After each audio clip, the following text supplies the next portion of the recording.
Hi guys, how we doing? My name's Lewis and welcome to my channel. I'm not another Sims vlogger.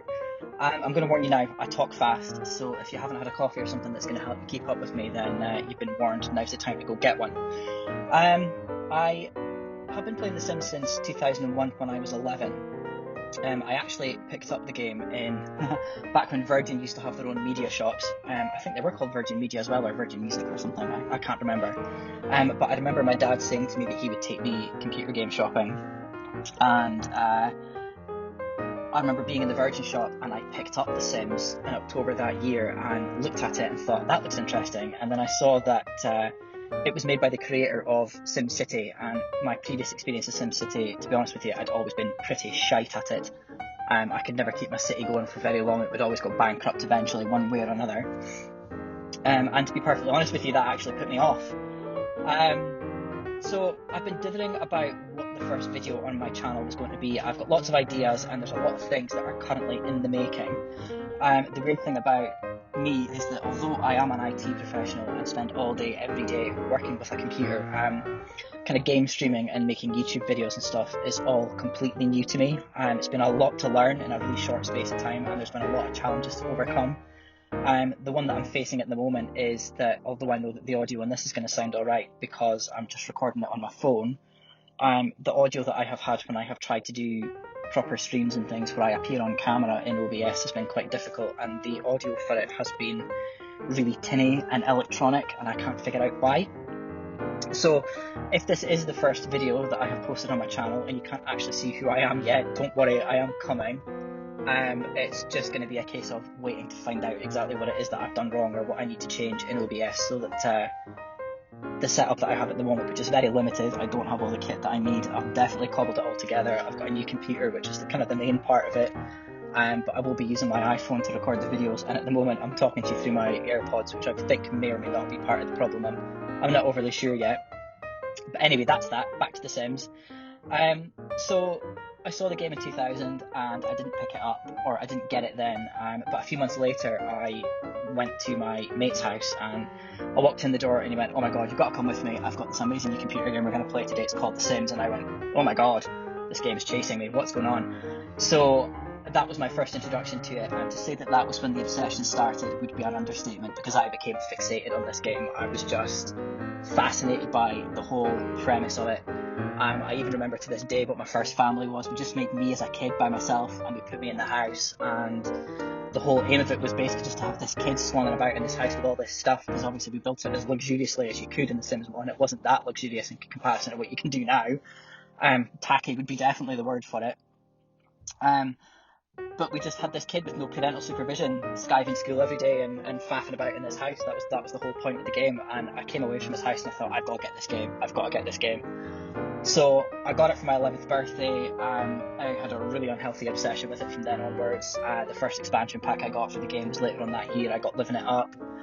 I remember going to buy it from Woolworths, and if you're in the UK and you're from my generation, you'll remember what Woolworths was. It is no more. I think they still have it in Australia, but the UK branch of it's gone.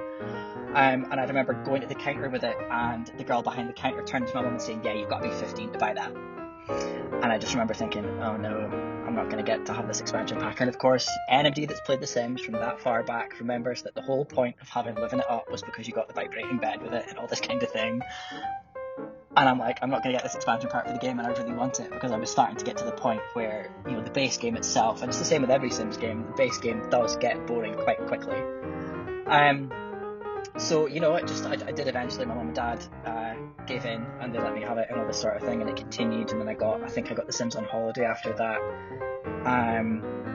Hot Date, I had a bit of a love-hate relationship with Hot Date. Every time I had a copy of it, it didn't seem to work. There was always something wrong with it. And I actually, in my haste to try and make it work one day, I remember completely removing, accidentally, all the families that my sister and I had created in the game, because I was having to uninstall and reinstall it all the time, and I stupidly forgot to move all the folders out, so they got removed one day, which was a bit upsetting. But I remember getting Hot Date, and then I got Unleashed, and then I finally got my hands on the other two just by either being given them from other people or borrowing the discs from folk and installing them unofficially, as we were all guilty of doing back then. And I've played every version of the game since then. I definitely think that 1 and 2 were probably my favourites. Obviously, the jump from 1 to 2 was really phenomenally groundbreaking. The gameplay in 2 was so different to The Sims 1. And again, my friend got it before I did. She had it on pre-order, and I went to her house to play it, and again, just instantly became fixated on how much fun this game was. And couldn't really go back to playing 1 after that, because all the things that you could do with them in The Sims 2 was just so much better than it was in The Sims 1. Had The Sims 2, but then by this point, I was kind of getting to quite a serious age when I was at school, and I had a job as well, so a lot of my time was spent working and studying. And my time spent as a gamer did sort of start to dwindle. And I think by the time The Sims 3 came along, actually, I wasn't really playing computer games at all anymore. I'd kind of discovered alcohol, and that was, being Scottish, what I spent a phenomenal amount of my time doing. But I remember being on holiday with my mum and dad in Orlando in 2010, and I had just got a new MacBook Pro for uni. And for some reason, my family seems to have this thing about going to visit Apple shops when we're in different countries. I don't know why, because they're literally the same everywhere you go. And I just happened to see The Sims 3 sitting on the shelf, and I thought, oh wow, they're still developing that game. And I kind of turned to my parents and I went, I want that. And they sort of thought, oh, here we go. But, whatever. I took it home and spent the majority of my holiday with my family in Orlando in 2010 playing The Sims 3 on my MacBook Pro, sitting outside in the baking sunshine in Florida. I actually think that doing that caused my MacBook to pack in. I remember the night before we came home, I went to switch it on one day and it started up and then it just went off again. I took it to the Apple shop in Aberdeen, which is where I'm from, when I got home, and I said to the guy, I don't know what's happened to it, and he said it's fine, the logic unit needs replaced. And I only found out last year in 2019 that apparently the 2010 version of the MacBook Pro had a problem with it, and apparently some of the components the solder used to melt. And I think I'd actually done that artificially by sitting outside with it. So that's what The Sims 3 did to my laptop. And maybe that's part of the reason why I never really gelled with it. I wasn't a huge fan of The Sims 3. I think because, again, I hadn't been paying attention to the game for so long, I hadn't seen the direction that EA had taken it in. And obviously starting it up and realising that all of a sudden you're in this open world, and you can only really play with one family. If you change with the active family in the file that you were playing in, it reset everything. I didn't really like that. I also didn't really like that the folk in the other houses could go and do things that you weren't necessarily telling them to do. I remember creating this family, and it was 2 guys, and then across the street there were 2 girls, because this is what I used to do. I used to get people together all the time. It was the relationship aspect of it that I really enjoyed playing with. And I moved these 2 women in across the street, and before I'd even really had a chance to get the 2 of them, or to get the 4 of them sort of interacting with each other and getting to know one another, one of them came home and she was pregnant. And I'm like, what is going on? This is so not what I'm used to. And then again, I was at a point in my life where my career was starting to take off. I was still studying because I was still at uni, and I was kind of juggling studying and working a placement as well. And I kind of, again, The Sims is this kind of game where you do sort of obsessively play it for a little while, and then you put it down and you don't look at it for months. And that's exactly what I did with The Sims 3. I put it down. I didn't look at it again for years. I remember picking it up again a couple of years later. My Mac had aged a little bit, and the game just didn't really run very well. And I can't decide if that was more to do with my MacBook. I mean, it was a MacBook Pro, it had an i7 in it, it should have been more than capable, or if it was something to do with the fact that EA made the mistake of not developing it as a 64-bit game, and really the game needed a lot more resources than it was ever physically going to be able to take and make use of. And I stopped playing it, and then in 2016, I got The Sims 4. And the main reason that I bought it was actually because, again, I hadn't been paying attention to it. Although I loved this game as much as I did, I had kind of forgotten about it. And then I heard that the Russians had banned it. And I thought, God, I've got to get my hands on this game and figure out why that is. And obviously it was all to do with, the one thing that I love about The Sims is that it's always been very covertly LGBT friendly. I really love that for The Sims. I think it's fantastic. And obviously it was the whole way that you can, because the way that you can customize The Sims in The Sims 4 has to be the best thing about it. I have a lot of issues with the gameplay in The Sims 4, which I'll probably cover in later videos because I think I'm going off on a bit of a tangent already. But the Create a Sim in The Sims 4, I totally agree with Plumbello on this one. Create a Sim in The Sims 4 is the best that it's ever been, and it's quite difficult to go back to the likes of The Sims 2, which at the moment I'm still kind of juggling my time between The Sims 2 and The Sims 4. It's really hard to go back to The Sims 2 and remember just how limited it is now, compared to how groundbreaking it was when it first came out as well. That was the one thing that I really find difficult. But obviously, it's the whole, obviously making it possible for The Sims to be, I suppose, for a better way of putting it, trans, in the sense that obviously you can have men, but then it's, it asks you questions like, how do they use the bathroom? Do they sit up? Do they stand up? Do they sit down? This is a male sim, but he can get pregnant, all this kind of thing. I love all that stuff as well. So I got The Sims 4 in 2016, again, played it obsessively for a little while, but again, it was only the base game that I had at the time. I know that I think by this point it had been out for about 2 years. There was a lot of changes going on in my life at the same time as well. I had been made redundant in 2015, and was kind of watching the local economy in my hometown sort of recede quite dramatically because of what was going on in the oil and gas industry at the time. I was juggling 2 part-time jobs and trying to decide which direction in my life that I was going to take it. I had an online business that I was working on. I also had part-time jobs, but I was also sort of battling with where I wanted to be. And at this point in 2016, I was actually making plans to leave Aberdeen and move to Brighton, which is actually where I live now. So again, played it for a little while. Had a lot of fun with the fact that in The Sims 4 it just seemed to be the case that the characters and the people that you could create were, they could be so openly gay. And for me that was a big deal because I'm gay myself, my sexuality took me a long time to come to terms with, all that good stuff. And for the first time, I think the one thing about The Sims 4 that I really enjoyed the most was the fact that it was so, I don't want to say in your face with it, because it wasn't in your face, but it was very much, you are who you are. And that's what this game was here to represent, and I love the representation of The Sims 4. I know that I've been kind of critical of it. I do still really enjoy The Sims 4. There are certainly aspects of it which are a lot better than the other games. I do like the fact that it's always been the case that your sim will only ever do one thing at a time, and I do like the fact that, obviously, even simple things like sitting by themselves eating their dinner, watching TV, I like the fact that they will do more than one thing at a time, because it's just that little bit more efficient when it comes to managing their time during the day. I'm very structured in how I kind of live their lives, I must admit. Certainly with the whole coronavirus pandemic and living in lockdown and stuff, and really having very little else to do outside of working from home except play this game, and I suppose ultimately really live vicariously through my Sims and what they're doing. It really has been for me a case of sort of having my life reflected back at me again. It's really odd. It's been quite interesting as well. It's certainly given me a lot of time to reflect on it and sort of decide when we come out the other side of this what I want to be doing with myself, which is one of the reasons why I've started a YouTube channel as well. I do like The Sims 4. I do like the realism aspect of it. I really like the way that it's certainly, the thing with The Sims 2, it's of its time, it's the way that people live their lives.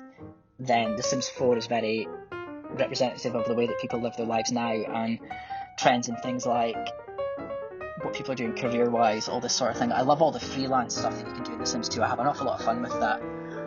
One of the Sims that I'm playing with in my own personal save file at the moment, and again, I do have a very, very set way that I like to play the game. I don't really play with families so much. I do like to make individuals, and I like to establish a relationship, long-term life partner with them and all this kind of thing, but really making them successful in their career is my favourite thing to do, and I get a lot of enjoyment out of that.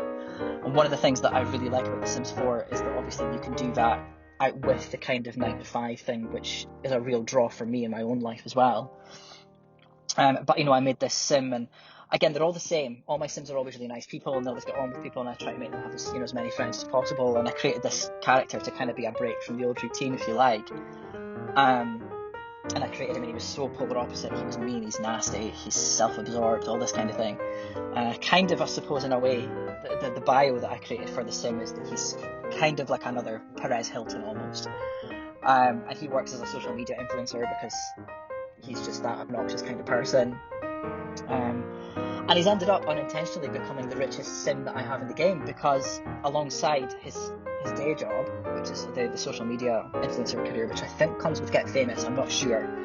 I must admit that my knowledge of what comes with each pack at the moment is quite limited, because I started playing The Sims 4 again around about April this year, and I've just been buying a bundle every single month. So I've had every month I've added an expansion pack, a game pack, and a stuff pack to my game, maybe sometimes twice. And because of the way that I play the game, because I'm very structured in the way that I do things. I'm not very good at sort of the sporadic, oh, let's take them on holiday, let's do this with them. I haven't really played through a lot of it yet. But the other thing that I've done is I've made him a vlogger as well. And I was just playing it last night, and I just happened to look at his bank balance. He's got 100,000 simoleons in the bank, which, and I haven't got that by cheating. That's the other thing. I'm kind of, when it comes to doing my Let's Plays and videos and things, I'm not going to be anti-cheating, but when it comes to playing the game for myself, I don't really like to cheat. I like to play the game and do it properly. But he's became the richest sim in the game, and it's quite funny because, or in my game at the moment anyway, and that's funny for me because his day job is only paying him around about 1,000 simoleons a day, and he works 3 days a week, so he's really not at the moment in a really very affluent career. So I know that Plumbella says that it's really easy to make them rich in The Sims 4. I have to admit, I do agree with her. It is easy to make them rich in The Sims 4. I made a character in The Sims 1. I got The Sims 1 running on my MacBook Pro, which was a journey and a challenge, and I'm not quite finished yet because it's running on Windows at the moment, and I hate that. Despite the fact that I'm an IT professional, I'm a Mac person. It certainly alienates me from my colleagues a fair bit because I'm certainly not in the majority with that one. But playing The Sims 1, my sim kept getting fired. I'd get to the 4th or the 5th level in the career, and for whatever reason, he'd just take too long in the shower, and he'd do that a couple of days in a row, and he'd get sacked, and I'd have to start again. And I got him to the top of the military career, and even that was only paying him something like 600 simoleons a day. Okay, again, things change in each version of the game. I noticed that although, you only get your bills once a week, the bills in The Sims 4 seem to be an awful lot more than they are in The Sims 1. But The Sims 4, it is really easy to make them wealthy. And it kind of happens sort of almost organically or by mistake in a way. But I really like that.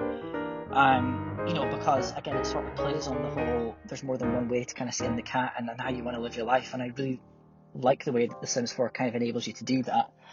Again, that's because I'm really very anti sort of having a boss and having someone to be answerable to, although I do have a day job, a full-time job. I certainly aspire to kind of live my life that way, and it's definitely something that I'm working hard on myself. So I'm just scrolling through my notes here because I typed all this out to avoid me going off on a tangent. I think for the last 7 or 8 minutes, it's exactly what I've done. I'm not sure about you guys. For the first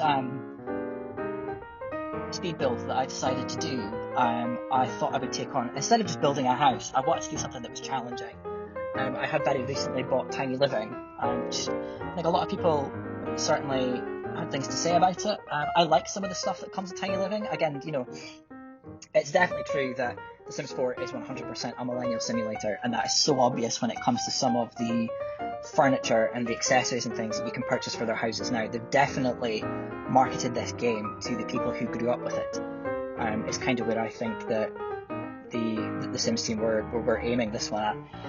But I really like some of the stuff that came with the Tiny Living pack. I really like the TV units. I really like the little round coffee table with the colour changeable bit in the middle. But when I first started playing the game, because my kind of focus on it was the relationships and the people aspect of it, I didn't really have time for building houses. I actually really hated it, and I would do it because I would fill up the houses that came in the neighbourhood. And for those of you that have been playing The Sims 1 since day dot, and before Unleashed came along and brought Old Town with it, which was the way that they expanded the original neighbourhood to include the bit that kind of fills the left-hand side and down across the bottom of it with other houses and community lots. Community lots were also a part of The Sims Unleashed. You had to do it because you only had 10 lots, and in that original neighbourhood, maybe, and I'm guessing here, but only 4 or 5 of them had houses on them. One of them belonged to the Goth family, and the other one was really expensive. You couldn't get in there without working really hard to get them there. So you had to build houses, and for me, I used to knock them together really quickly. There were always boxes. They never got a very high room score for whatever reason, because I couldn't be bothered doing things like putting down rugs and putting up artwork and all that sort of thing. And again, it's one of those things that because of the age that I was at, I didn't really appreciate them. Now, with a place of my own, I totally understand it and actually really enjoy taking time over those little bits and pieces. But my houses were really unoriginal. So for this first speed build that I decided to do to put on my channel, I thought, you know what, I'm not just going to build a house and talk over the top of it. I'm going to make it difficult for myself. I honestly thought this would take me hours. It took me, I think the footage running at normal speed is only about an hour long, 45 minutes to an hour long. And obviously what I've done is I have tried to speed it up to match the length of this audio recording. I'm hoping that when it's finished, I'm not going to have to cut too much out of it. I may well have to shorten it because I must admit I was a little bit nervous. I didn't know how easy it was going to be for me to just kind of sit and speak shite to myself, but apparently I'm not really struggling with that. I'm finding that quite easy. But I decided, okay, we'll do it. We'll do the tiny home challenge. So that's what this is, and that's what you've been watching me build as I've kind of been yapping away the way that I have. I definitely think that if I was to do this, or I could do this and make it more challenging, it wasn't that difficult. And although I've done it, I must admit that there were a few bits and pieces of it that I don't really like, and I would probably like to go back and do this again and think it through a little bit more. I don't really like where I've taken the corner out in the back, although I kind of like the feature where there's the two windows at the back next to the dining table. It annoys me that I have also positioned the recess where the bathroom door is in such a way that I've had to put the TV on the other side of the the fridge on the other side of the TV from the kitchen. That really didn't make any sense, but I couldn't really go and change it without having to completely rejuggle the entire house, and I wasn't really sure. Again, I guess I felt a little bit of pressure to sort of, being a perfectionist, make sure that as I built this house and people were going to be watching it, that thought was always in the back of my mind. I thought, I can't go and scrub this and start it again. I didn't like that idea. You know, I can look back on this now. I actually did this a couple of weeks ago. Again, because of all the stuff that I've been trying to figure out to get this working.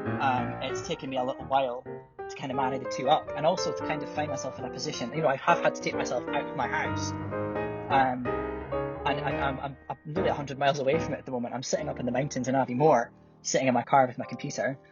But I had to take myself out of it and really isolate myself to find the energy to really sit down and do this. And again, I'm still going to have to, when I get back, properly, not force myself, because it's not about forcing myself to do it, but you know, focus and just go, do you know what, get over your perfectionism and just do it. You know, at the end of the day, you just sometimes have to do things. It's not about being perfect. So I definitely overthought it. But if I went back and did it again, I would probably spend a little bit more time watching other people that have done this challenge, because it wasn't a challenge that I knew about until I discovered Plumbella's channel. And I've only known about Plumbella's channel since maybe around about April. Part of the reason that I got back into playing The Sims again is because of coronavirus and because of lockdown. But Juno Birch's videos were either liked or retweeted onto my timeline on Twitter one day in March, and I started watching them for something to do, because I had actually had to self-isolate for a few days because I had developed a couple of symptoms of the virus and had been sent home from work and had run out of things to watch on Netflix. How's that possible? It is for me. I just couldn't find myself getting into anything because I was kind of anxious at the time as well, because things were really starting to kind of speed up and gain momentum, and there was a lot of uncertainty as to what the government was going to do next in response to what was happening. And I did find myself kind of being absorbed by Juno's videos because they're so entertaining, and it was really Juno Birch that really inspired me to start playing the game again. But all the build challenges and things were something that was completely alien to me. I'd never even known that this was a thing. So, you know, what I would probably do is I would probably go back and maybe watch a few more people performing the challenge, this kind of thing. Maybe get a few more ideas, not necessarily to copy them, but inspiration, I guess, is probably the word for it. Obviously, you know, at the end of the day, I know that, you know, a lot of the content that I put out in relation to this is going to be similar to what other people do. It's, you know, part and parcel of being in a niche community, you know. There is only so many things that you can do in the confines of something that someone else has already created, you know what I mean? It wouldn't be the same necessarily if I had developed my own life simulator, you know. I'm also very excited for Parallax, by the way, now that I'm an obsessed simmer again. I definitely can't wait to see what that turns out like. I hope that one day, when that is released, I'll be able to do a review or a let's play or something, and we can maybe do a contrast of the two of them. But yeah, you know, I would probably go and get a little bit more inspiration for what you can do with a tiny build. The reason being that Plumbella especially is really creative when it comes to doing things like placing the TV and making use of things that you wouldn't already think of using, like a bed, this, that and the other. Obviously, I just took the tiny living stuff and plunked it in there. So that made it very easy to take care of things like making sure that there was space in the house for a sofa, which also then becomes a bed, because as you can see, I've used a Murphy bed. The TV unit also makes use of the bookshelf.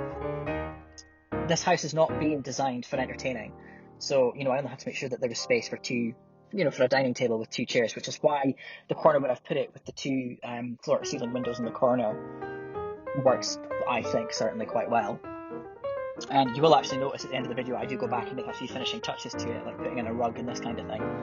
There's a lot of things that you can do with The Sims 4 that I didn't know about. I didn't know that resizing objects wasn't a cheat. I had to Google that because I kept seeing Plumbella doing it, and I thought that she was using a mod or something to do it. I didn't realise that the Sims team have actually engineered that in there to make it, to make it possible for that. So yeah, I've definitely came into this in a big way. I have built a couple of houses. I have also filmed myself recording or building them. If you want to check them out, on the gallery, my username is LD Thompson, and that's Thompson without a P because I'm Scottish. You don't P on a Thompson if he's from north of the wall. Just a heads up, if you can't find me, that's why. Unfortunately, I can't make it match the name of my Sims channel because I already had a gallery ID before I set this up. But yeah, if you want to go on there and check my builds out, I'd love for you to download them and, feel free to knock them down, renovate them, change them, whatever, and repost them and tag them with Not Another Sims Vlogger so that I can see them. There are definitely better builders out there than me. Although I certainly find building houses in The Sims to be quite therapeutic now, and I actually really enjoy it, and building on its own has actually become a big part of my gameplay. I definitely will not, at any point on this channel, profess myself to be good at it. Okay, I enjoy it, and I will tell you now that certainly because of the tools and things that we have available to us in Build and Buy mode in The Sims 4, which hands down is the best version of the Build and Buy mode we've ever had, that certainly makes it easier. But again, I've also kind of developed a lot more of an appreciation for houses and architecture and this kind of thing now. Would absolutely 100% say that at the moment I'm definitely still building in my comfort zone. And I'm looking forward to maybe challenging myself to building things a little bit more differently. I do like kind of traditional suburban architecture. I would like to start having a go at building things that are really modern, with kind of slanted roofs and, lots of glass, this kind of thing. I'm just not quite there yet. Again, I really sort of need to see what's possible in the game and sort of take inspiration and stuff from other people. There's a few other channels that I find out there that are really good at this. Yorkies is one of them. I saw one or two of the builds that he does, and not only are the builds that he does absolutely stunning, the way that he sort of shows them off, and not shows them off, that's kind of the wrong way of putting it, but the way that he showcases them at the start of his videos and stuff is stunning. His houses are absolutely beautiful. So there's definitely a lot that I still have to learn with it, but I do really enjoy this. So yeah, so check me out in the gallery. Please download the houses that I've put there. They've all been things that have been inspired either by what I've seen people doing. Maybe I've seen a picture of a house or something on Instagram, or out and about, and not really out and about at the moment because we've been living on lockdown, but things that I know maybe from round about where I live in Brighton or round about my parents' house in Aberdeen, that have sort of inspired things.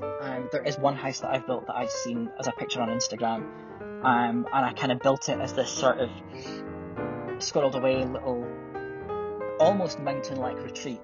I should have probably built it in, if I could build, I don't know if you can, because again I haven't played with it yet, but I don't know if you can build lots in the outdoor retreat, or the outdoor, I can't remember the name of the pack right now, but the outdoor vacation pack that I have now downloaded for the game. I built it in Glimmerbrook, and actually I'm really proud of this one little house because again, I'd just seen something on Instagram, and I kind of took it and turned it into something that I'd actually love to live in. I must admit, if I could have this house in real life, I totally would. But yeah, that's all I have for you today, guys. I've just looked at my phone, and for me, who was concerned that I wasn't going to have enough to say, I've just spoken for 30 minutes, so I'm probably going to have to cut this down a fair bit. But my channel's new. If you like this video, please give it a like. I'd love it if you could subscribe if you want to see more of what I'm doing. If you want to be notified when I post new things, hit the bell button as well. As I say, my channel's new. This is all new to me. I am still working full time as well, so I don't really have an idea of what my upload schedule is going to be like just now. Once I've kind of gotten a little bit more of a process down and I know what I'm doing, I'm going to aim for at least a video a week. And maybe as I get a little bit more proficient, maybe I'll increase that to 2 or 3, and we'll see. But I really appreciate you guys following me. At the end of the day, the people that follow my channel are the people that I'm going to end up doing this for. So your support means a lot to me, guys. And I'll see you in the next one. Okay, take care, guys. Thanks.